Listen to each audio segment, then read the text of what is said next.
जय हिंद साथियों, मैं महेंद्र सिंह चौहान और स्वागत है आपका हमारे यूट्यूब चैनल पर एक बार फिर से।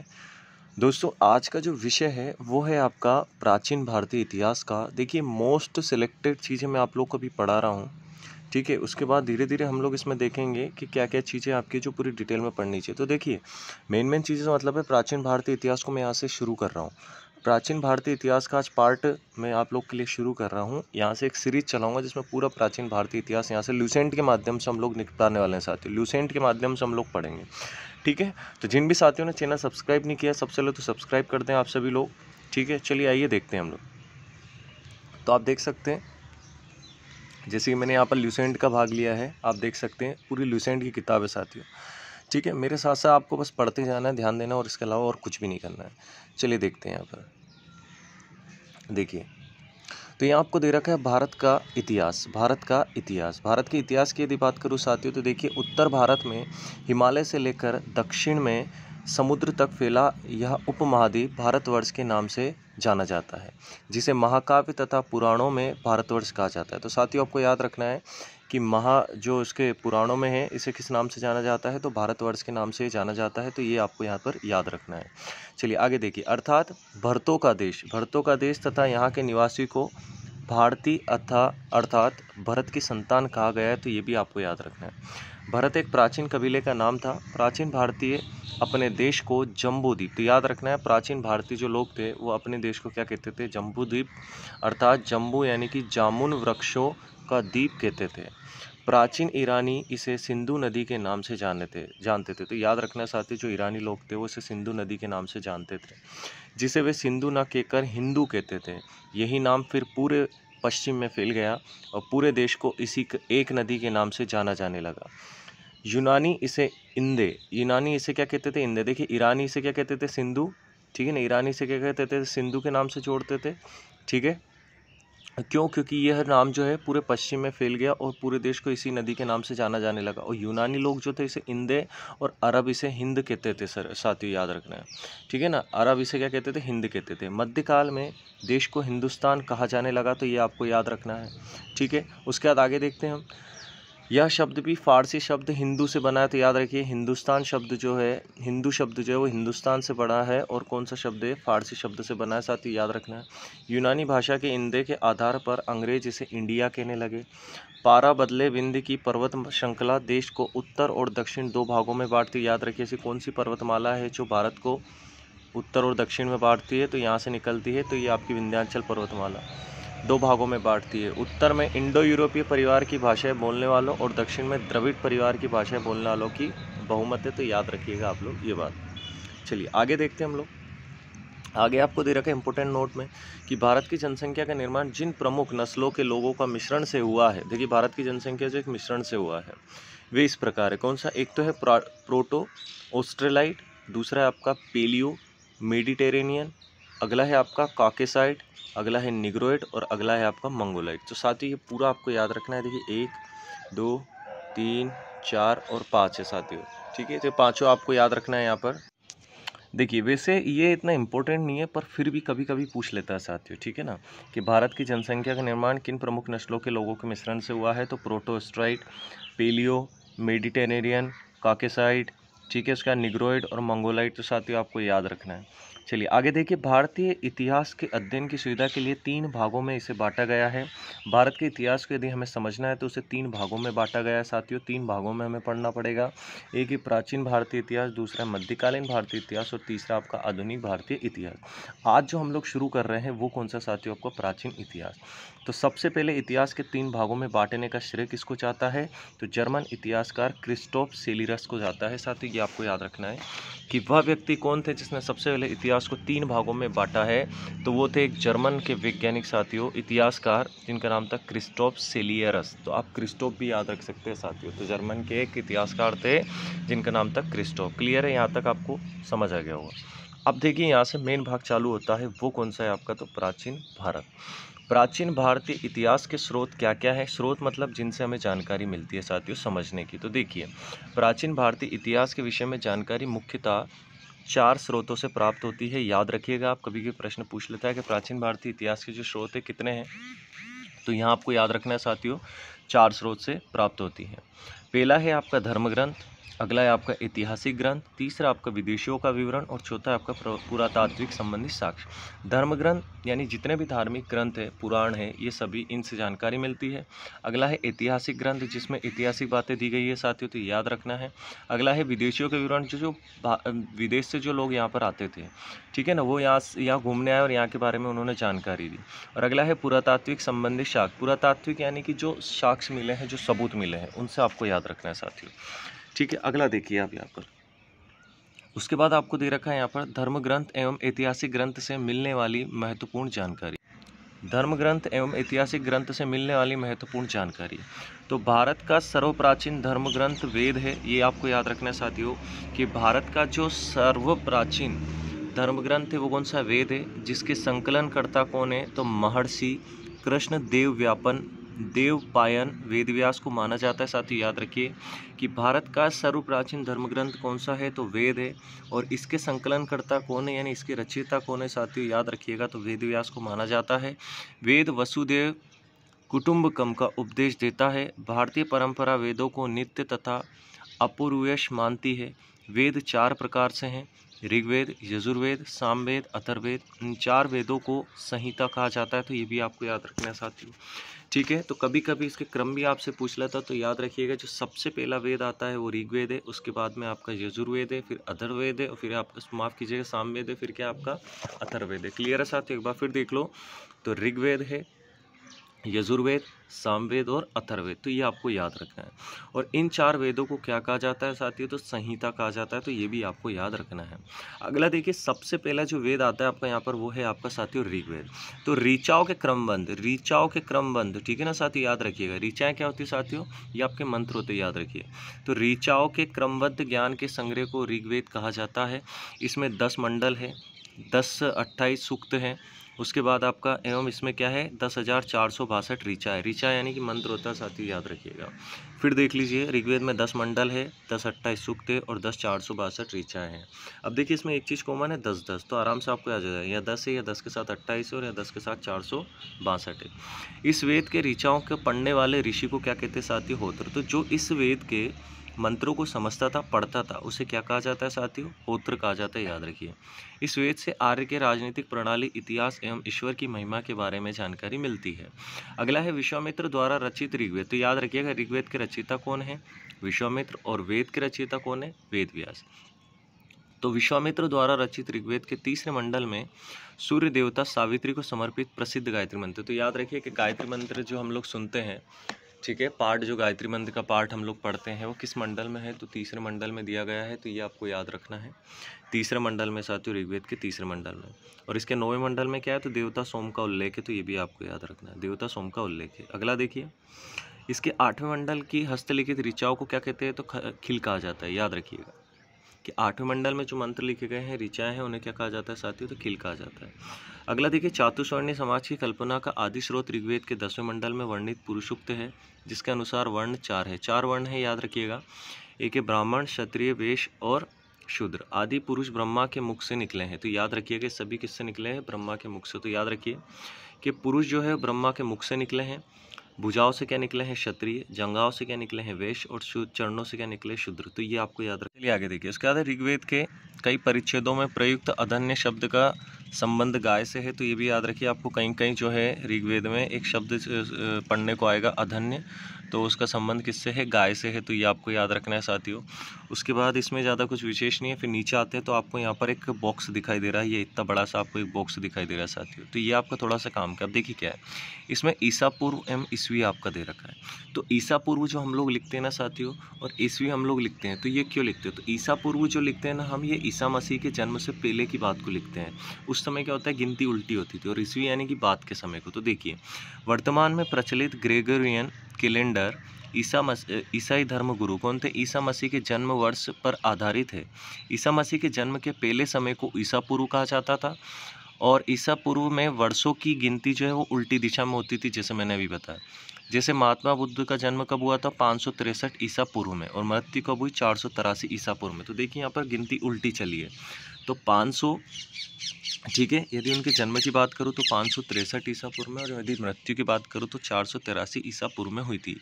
यानी ईसा मसीह के जन्म के 563 वर्ष पूर्व महात्मा बुद्ध का जन्म और 483 वर्ष में उनकी मृत्यु हुई थी ईस्वी में। ईसा मसीह की जन्म तिथि से आरंभ सन ईस्वी। अब देखिए याद रखिए, ईसा मसीह की जन्म तिथि से आरंभ सन जो है वो ईस्वी सन कहलाता है। तो ये आपको याद रखना है कि उनके समय से पहले का जो समय था, ठीक है, तो वो क्या कहलाता था आपका ईसा पूर्व, और ईसा मसीह की जन्म तिथि से आरंभ हुआ सन क्या कहलाता है, ईस्वी। क्लियर है साथियों? तो इतने में आपको समझ आ गया होगा। तो ईसा पूर्व और ईस्वी आपको यहाँ पर देखने को मिलेगा। आगे देखिए, यहाँ पर आपको दे रखा है कि वामन अवतार के 3 पगों के आख्यान की प्राचीनतम स्रोत ऋग्वेद। यानी वामन अवतार के बारे में जानकारी किस वेद में मिलती है, तो ऋग्वेद में। फिर ऋग्वेद में इंद्र के लिए 250 तथा अग्नि के लिए 200 ऋचाओं की रचना की गई है। तो याद रखिएगा कि ऋग्वेद में जो इंद्र देवता के लिए जो मंत्र हैं टोटल वो कितने हैं साथियों, 250, और अग्नि देवताओं के लिए कितने हैं, तो 200 है। तो याद रखिएगा कि इंद्र देवता के लिए 250 मंत्र है यानी कि ऋचाएँ हैं, और अग्नि देवता के लिए 200 है। अगला देखिए, इंपॉर्टेंट नोट में दे रखा है कि प्राचीन इतिहास के साधन के रूप में वैदिक साहित्य में ऋग्वेद के बाद शतपथ ब्राह्मण का स्थान आता है। तो ये भी आपको याद रखना है। देखिए, दूसरे नंबर का जो वेद आता है हमारे, वो दूसरे नंबर का वेद कौन सा साथियों, यजुर्वेद। तो सस्वर पाठ के लिए मंत्रों एवं बलि समय अनुपालन के लिए नियमों का संकलन यजुर्वेद कहलाता है। इसके पाठककर्ता को अथर्वी कहते हैं। कहने का मतलब यजुर्वेद के अंतर्गत क्या क्या चीज़ें आती हैं, तो जो पूजा पाठ आता है साथियों, पूजा पाठ में जो मंत्र होते हैं, यज्ञ होते हैं, कहीं बलि चढ़ाई जाती है, तो उनके लिए जिन मंत्रों का जाप किया जाता है उसके बारे में जो पूरी जानकारी वो यजुर्वेद में दी गई है। और इन मंत्रों को पढ़ने वाले व्यक्ति को या ऋषि को क्या कहते हैं साथियों, तो अथर्वयु कहते हैं। तो ये आपको याद रखना है। ऋग्वेद को पढ़ने वाले ऋषि को क्या कहते थे, तो होत्र कहते थे, और यजुर्वेद को पढ़ने वाले को क्या कहते हैं, तो अथर्वयु कहते हैं। यजुर्वेद में यज्ञों के नियमों एवं विधि विधानों का संकलन मिलता है। इसमें बलिदान विधि का भी वर्णन है, जैसे कि मैं बता चुका हूँ। यह एक ऐसा वेद है जो गद्य और पद्य दोनों में है। तो ये भी आपको याद रखना है कि ऐसा कौन सा जो वेद है जो गद्य पद्य दोनों में साथियों, तो वो है आपका यजुर्वेद। चलिए अगला देखिए, अगला आता है आपका तीसरे नंबर का वेद सामवेद। तो साम का जो शाब्दिक अर्थ होता है वो होता है गान। तो जो भी गाना बजाना होता है ना साथियों, वो इसी के अंतर्गत आता है। देखिए, इस वेद में मुख्यतः यज्ञों के अवसर पर गाए जाने वाले ऋचाओं यानी कि मंत्रों, देखिए मैंने आपको शुरू से बता रहा हूँ, ऋचा मतलब मंत्र होता है, मंत्रों का संकलन है। इसके पाठककर्ता को उद्रात्र कहते हैं, और इसका संकलन ऋग्वेद पर आधारित है। इसे भारतीय संगीत का जनक कहा जाता है साथियों। तो जो भी संगीत है, भजन कीर्तन है, वो सामवेद के अंतर्गत आते हैं, और इसको पढ़ने वाले को क्या कहते हैं साथियों, उद्रात्र कहते हैं। अब देखिए एक बार रिवीजन मान लेते हैं। तो जो ऋग्वेद में था सबसे पहले नंबर पे, उसको क्या कहते थे साथियों, होत्र। दूसरे नंबर पर यजुर्वेद आया, उसमें क्या कहते थे उसे, अथर्वयु। और तीसरा जो है आपका यहाँ पर सामवेद, उसे क्या कहते हैं, उद्रात्र, और इसे भारतीय संगीत का जनक कहा जाता है। तो ये भी याद रखिए कि ऐसा कौन सा वेद है जो गद्य पद्य दोनों में है, तो याद रखिए यजुर्वेद। और ऐसा कौन सा वेद है जिसे भारतीय संगीत का जनक कहा जाता है, तो सामवेद। क्लियर है? अगला देखिए, यजुर्वेद और सामवेद में किसी भी विशिष्ट ऐतिहासिक घटना का वर्णन नहीं मिलता है, याद रखिए, बाकी 2 वेदों में मिलता है। अगला देखिए, आपका अगला नंबर का जो वेद आता है साथियों, वो है आपका अथर्ववेद। तो अथर्वा ऋषि द्वारा रचित इस वेद में कुल 731 मंत्र तथा लगभग 6000 पद्य हैं। इसके कुछ मंत्र ऋग्वेदिक मंत्रों में भी प्राचीनतर है, और अथर्ववेद कन्याओं के जन्म की निंदा करता है। तो ऐसा कौन सा वेद है जो कन्याओं की जन्म की निंदा करता है, जैसे कि आज तक चला आ रहा है कि लड़की का जन्म जो है कहीं कहीं जो है अशुभ माना जाता है, ठीक है ना, मार दिया जाता है। तो वो जानकारी जो है वो किस में दी गई है, तो अथर्ववेद में दी गई है। यहाँ ऊपर आपको एक बॉक्स दिखाई दे रहा है छोटा सा, इसे देख लो। तो यहाँ पर आपको जो पुराण और संबंधी वंश दे रहे हैं, तो देखिए विष्णु पुराण किससे संबंधित है, तो मौर्य वंश से।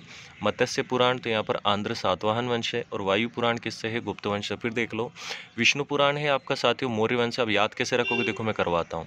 तो जो विष्णु भगवान है, विष्णु भगवान मोर का पंख लगाते थे, तो इससे याद रखना मौर्य वंश। मत्स्य पुराण यानी कि मछली से आपको याद आ रहा होगा, अर्जुन ने जो है नीचे पानी में देखकर ऊपर तीर लगाया था, जो मछली की आंख में लगा था, ठीक है ना, तो उससे याद रखना आंध्र सातवां, आंध्र यानी कि अंधा कर दिया था उसे, मछली को अंधा। अगला है वायु पुराण। वायु देखो, वायु जब भी हवा चलती है चुपचाप से एकदम से चलने लग जाती है, पता नहीं चलता, तो गुप्त यानी कि चुपचाप से, ठीक है ना, इसे याद रखना है। आगे देखिए, ऐतिहासिक दृष्टि से अथर्ववेद का महत्व इस बात में है कि इसमें सामान्य मनुष्यों के विचारों और अंधविश्वासों का विवरण मिलता है। तो जितने भी अंधविश्वास हम लोग कहते हैं कि अंधविश्वास है, ठीक है, जादू टोना टोटका ये सब नहीं मानना चाहिए, ठीक है ना, सब अंधविश्वास है, ये सब अथर्ववेद में आता है, याद रखिएगा, ठीक है ना। उसके बाद आगे देखिए, इसमें आगे है इसमें आपका कि पृथ्वी सूक्त अथर्ववेद का प्रतिनिधि सूक्त माना जाता है। इसमें मानव जीवन के सभी पक्षों, गृह निर्माण, कृषि की उन्नति, व्यापारिक मार्गों का गाहन, खोज, रोग निवारण, समन्वय, विवाह तथा प्रणय गीतों, राजभक्ति, राजा का चुनाव, बहुत से वनस्पतियों एवं औषधियों, शाप, वशीकरण, प्रायश्चित, मातृभूमि, महामत्स्य आदि का विवरण दिया जाता है। कुछ मंत्रों में जादू टोने का विवरण भी मिलता है। तो सारी अंधविश्वास संबंधी बातें हैं, जैसे कि मैं आपको बता चुका हूँ। चलिए आगे देखते हैं इसमें। तो अथर्ववेद की यदि मैं बात करूं, यहाँ पर देखिए अथर्ववेद की यदि बात करूं तो अथर्ववेद में परीक्षित को कुरुओं का राजा कहा गया है, तो ये भी आपको याद रखना है। तथा कुरु देश की समृद्धि का अच्छा चित्रण है। इसमें सभा एवं समिति को प्रजापति की 2 पुत्रियां माना गया। अब सभा क्या होती है, तो जो सभा आयोजित होती है जब बैठकर विचार किया जाता है, और समिति क्या होती है, जो वहाँ पर एक कहते हैं ना, एक बैठकर मीटिंग करते हैं, समिति होती है, एक गठ होता है, ठीक है ना, उस तरीके से आपको याद रखना है। तो इसमें सभा और समिति को जो है प्रजापति की 2 पुत्रियां कहा गया है, तो ये आपको याद रखना है। सबसे प्राचीनतम वेद ऋग्वेद है और सबसे बाद का वेद कौन सा है, अथर्ववेद है। पढ़ ही चुके हैं हम लोग।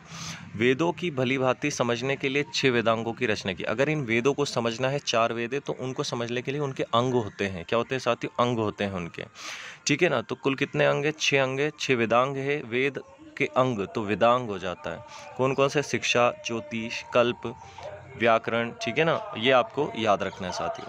अगला देखिए यहाँ पर, अगला है आपका यहाँ पर कि भारतीय ऐतिहासिक कथाओं का सबसे अच्छा क्रमबद्ध विवरण। जो भारतीय ऐतिहासिक कथाएं हैं उनका जो सबसे अच्छा यहाँ पर हमें विवरण मिलता है, जानकारी मिलती है, किस में मिलती है, तो पुराणों में मिलती है। इसके रचयिता कौन थे, तो लोमहर्ष तथा उनके पुत्र उग्रश्रवा। याद रखना है कि पुराणों के रचयिता कौन थे, लोमहर्ष तथा उनके पुत्र उग्र श्रवा माने जाते हैं। इनकी संख्या कितनी, 18। तो टोटल पुराण कितने हैं जो हम सुनते हैं, 18 है, जिनमें से केवल 5 मत्स्य पुराण, वायु, विष्णु, ब्राह्मण और भागवत में ही राजाओं की वंशावली पाई जाती है। फिर इंपॉर्टेंट नोट में देखिए कि पुराणों में मत्स्य पुराण सबसे प्राचीन एवं प्रमाणिक पुराण है, तो ये आपको याद रखना है। और किस वंश से संबंधित है, तो आंध्र वंश से। जैसे अभी हम आंध्र सातवाहन वंश अभी पिछले इसमें पढ़ा चुका हूँ मैं आपको। अधिकतर पुराण सरल संस्कृत श्लोक में लिखे गए हैं। स्त्रियों तथा शूद्र जिन्हें वेद पढ़ने की अनुमति नहीं थी, वे भी पुराण सुन सकते हैं। पुराणों का पाठ पुजारी मंदिरों में किया करते थे। स्त्री की सर्वाधिक गिरी हुई स्थिति मैत्रिणी संहिता से प्राप्त होती है, जिसमें भुजा और शराब की भांति स्त्री को पुरुष का तीसरा मुख्य दोष माना जाता है, तो याद रखिएगा। और स्त्री की सबसे गिरी हुई जाति कौन सी होती है साथियों, तो मैत्रिणी होती है। शतपथ ब्राह्मण में स्त्री को पुरुष की अर्धांगिनी कहा गया है। जाबालोपनिषद में 4 आश्रमों का उल्लेख मिलता है, ये याद रखना है आपको। उसके बाद है साथियों यहाँ पर कि स्मृति ग्रंथों में सबसे प्राचीन एवं प्रमाणिक जो ग्रंथ है वो कौन सा है, मनुस्मृति मानी जाती है, ठीक है। उसके बाद में नारद स्मृति, गुप्त विषय में जानकारी, ये आपका कोई इंपॉर्टेंट नहीं है। चलिए उसके बाद देखिए जातक में बुद्ध की पूर्व जन्म की कहानी वर्णित है, तो याद रखिए कि जातक में क्या है, बुद्ध की पूर्व जन्म की कहानी वर्णित है। हिनयान का प्रमुख ग्रंथ कथा वस्तु है, तो याद रखिए आपको। ये सब इतिहासकार थे, कुछ विदेशी लोग थे साथियों, तो इनके विवरण किताबें आपको याद रखनी है, आगे आने वाली है बहुत सारी चीज़ें। कि हिनयान का प्रमुख ग्रंथ कौन सा है, कथा वस्तु है, ठीक है ना। कथा सुनते हो तो हम कहते हैं ना ऐसे, इस तरीके से याद रख सकते हो, जिसमें महात्मा बुद्ध का जीवन चरित्र अनेक कथाओं के साथ वर्णित है। जैन साहित्य को आगम कहा जाता है, ये भी याद रखना है कि जैन के साहित्य जो है उसे आगम कहा जाता है। जैन धर्म का प्रारंभिक इतिहास कल्पसूत्र से ज्ञात होता है, तो जैन धर्म के बारे में जो जानकारी मिलती है हमें कल्पसूत्र से मिलती है साथियों, याद रखना है। जैन ग्रंथ भागवती सूत्र में महावीर के जीवन कृत्यों तथा अन्य समकालिकों के साथ उनके संबंधों का विवरण मिलता है, तो ये भी याद रखना है। चलिए उसके बाद अर्थशास्त्र के लेखक कौन है, चाणक्य को कौटिल्य भी कहा जाता है और विष्णुगुप्त भी कहा जाता है। यह 15 अधिकरणों एवं 180 प्रकरणों में विभाजित है। इसमें मौर्यकालीन इतिहास की जानकारी प्राप्त होती है, याद रखिए। फिर अगला है संस्कृत साहित्य में ऐतिहासिक घटनाओं को क्रमबद्ध लिखने का सर्वप्रथम प्रयास किसने किया था, तो कल्हण ने किया था। कि संस्कृत साहित्य में ऐतिहासिक ऐतिहासिक घटनाएं थी उनको संस्कृत में लिखने का जो प्रयास किया था ना, वो किसने किया था, कल्हण ने किया था साथियों। और कल्हण की एक किताब है, पुस्तक याद रखना है, रासतरंगिनी, याद रखिए साथियों आप। रासतरंगी यानी कि 8 तरंग, कभी कभी ये नाम भी आ जाता है, जिसका संबंध कश्मीर के इतिहास से है। अरबों के सिंध विजय का वृत्तांत चचनामा, जिसके लेखक अली अहमद में सुरक्षित है, याद रखिए। कि अरबों का जो सिंध पर आक्रमण हुआ था, सिंध याद रखिएगा आप साथियों, अरबों का आक्रमण होता है तो वो मैं आप लोग को मध्यकालीन इतिहास में पढ़ाऊंगा जैसे ही मध्यकालीन इतिहास की शुरुआत होगी। तो फिलहाल में बस इतना याद रखना है कि अरबों का जो सिंध आक्रमण होता है विजय वृत्तांत के बारे में जानकारी और चचनामा में है, एक पुस्तक है और जिसके लेखक कौन है, अली अहमद। तो याद रखिए। अगला है अष्टाध्याय, संस्कृत भाषा व्याकरण की प्रथम पुस्तक है अष्टाध्याय। याद रखिए कि संस्कृत भाषा व्याकरण की पहली पुस्तक कौन सी थी, अष्टाध्याय। जिसके लेखक कौन थे साथियों, तो पाणिनि। कौन थे, अष्टाध्याय पुस्तक के लेखक कौन थे, पाणिनि। इससे मौर्य के पहले का इतिहास तथा मौर्ययुगीन राजनीतिक अवस्था की जानकारी प्राप्त होती है। कात्यायन की गागी संहिता एक ज्योतिष ग्रंथ है, तो ये आपका खैर कोई काम का नहीं है। उसके बाद पतंजलि पुष्यमित्र। पतंजलि जो थे पुष्यमित्र शुंग के पुरोहित थे। इनके महाभाष्य के शुंगों का इतिहास पता चलता है, तो ये भी आपको याद रखना है। ठीक है, तो यहाँ तक का आपको जो था साथियों, ये सारे के सारे वेद संबंधी जानकारी थी। आगे का जो भाग आपको यहाँ पर दिखाई दे रहा है, विदेशी यात्रियों से मिलने वाली प्रमुख जानकारी, तो ये हम लोग अगले वीडियो में पढ़ेंगे, ताकि आप लोग को इस भाग को बांट के हम लोग पढ़े ना, तो ज़्यादा अच्छे समझ आए। तो उम्मीद है वीडियो अच्छा लगा हो साथियों। अच्छा लगा हो तो अपने मित्रों तक पहुँचाए। जल्द मिलूंगा अगले वीडियो के साथ। जय हिंद, जय भारत, वंदे मातरम।